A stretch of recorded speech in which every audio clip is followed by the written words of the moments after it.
Non, les gars, par contre, faut qu'on en parle. C'est quoi cet anniversaire de mes deux sur Dragon Ball Legend? Juste avant de continuer la vidéo, n'hésitez pas à liker, vous abonner, ça me fait extrêmement plaisir. Pour ceux qui ne me voient pas trop, c'est normal parce que là, je suis en pleine nuit. J'ai une vidéo assez tardive parce que j'ai été en plein travail, donc je n'ai pas pu faire de short avant. Mais aujourd'hui, on va en parler. C'est quoi cette news de zinzin sur Dragon Ball Legend? Enfin, de zinzin sans être zinzin parce que c'est de la merde, c'est tout.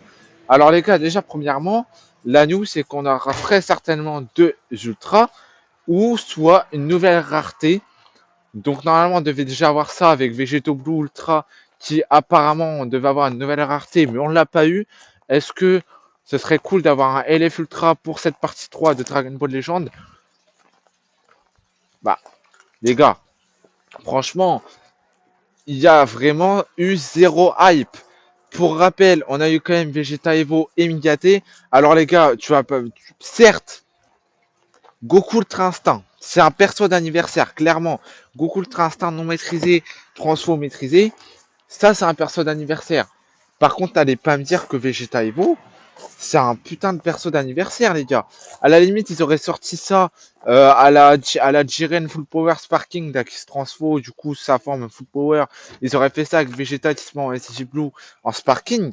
Là, j'aurais dit ok, pas de souci, tu vois, avec le Mingate.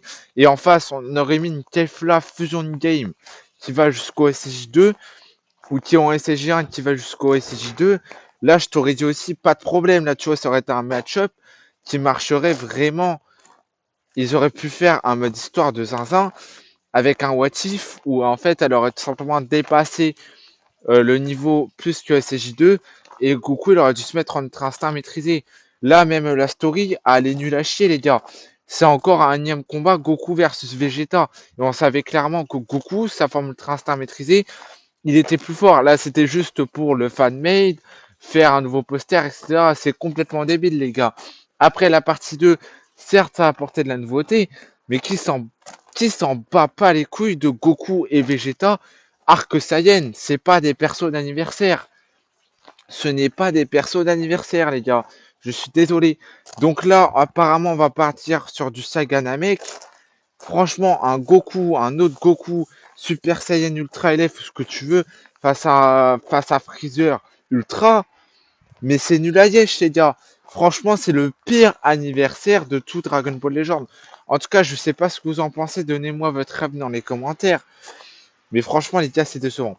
Ouais, Dragon Ball Legend, il pourrait faire bien mieux.